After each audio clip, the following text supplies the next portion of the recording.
Good morning, good afternoon, and good evening, everyone. Joe, I am pleased to meet with you again. I would like to reiterate my deepest gratitude for your hospitality at the White House just a week ago. I would also like to take this opportunity to commend your leadership for holding this important summit. Extreme weather events such as torrential rains, forest fires, and heavy snowfalls are witnessed worldwide in recent years, and climate change is said to be a major cause of such events. Responding to climate change and progressing decarbonization is hence an imminent challenge which the whole of humankind should aim to solve.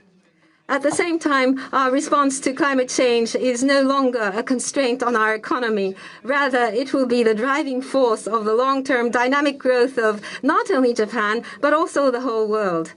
With this vision in mind, in the fall of last year, immediately after assuming my office as Prime Minister, I declared that Japan will aim for net zero by 2050. We will take a big step toward the resolution of this global issue.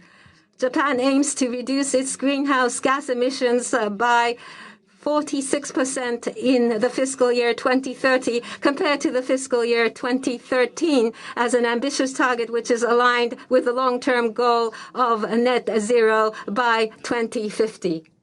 Furthermore, Japan will continue strenuous efforts in its challenge to meet the lofty goal of cutting its emission by 50%. Such a goal of 46% in reductions would mean that Japan will raise our current target by more than 70%, and it will certainly not be an easy task. However, by defining a top-level ambitious target appropriate for the next growth strategy of the nation which underpins global manufacturing, Japan is ready to demonstrate its leadership for worldwide decarbonization.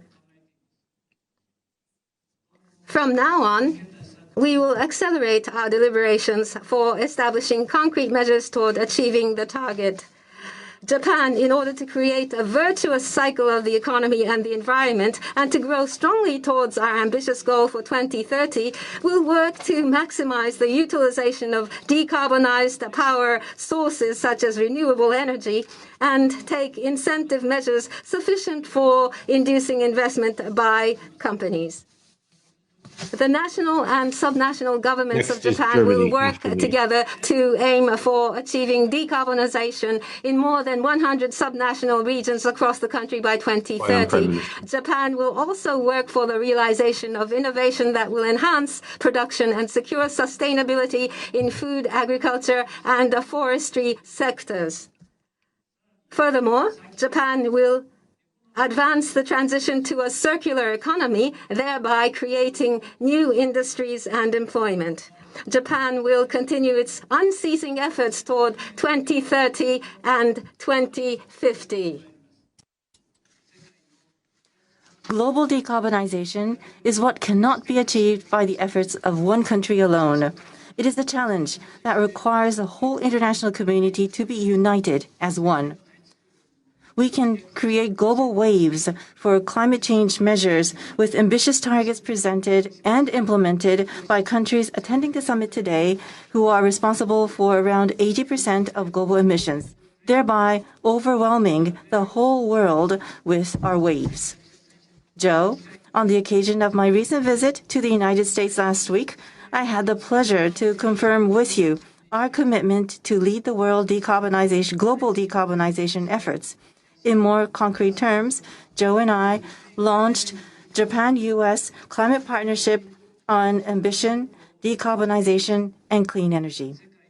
Based on this partnership, Japan and the United States will work to promote worldwide decarbonization and continue cooperation in each area of the implementation of the Paris Agreement, clean energy technologies and innovation, and accelerating transition of developing countries, including Indo-Pacific countries, to a decarbonized society.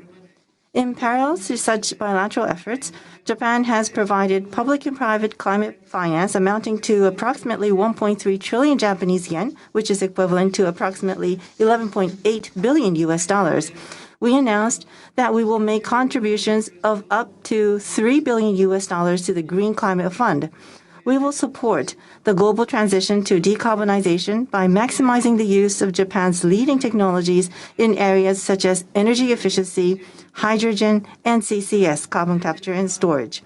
In the area of adaptation, Japan will promote international cooperation to address the impacts hitting vulnerable states in the world.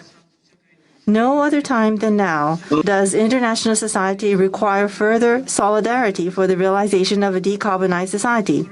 Japan, as a nation that puts utmost importance on multilateral approaches, is determined to take the lead in solving the challenge of climate change for the whole of humankind by cooperating with each country and international organizations for the coming months leading up to COP26 and beyond. Thank you for your attention.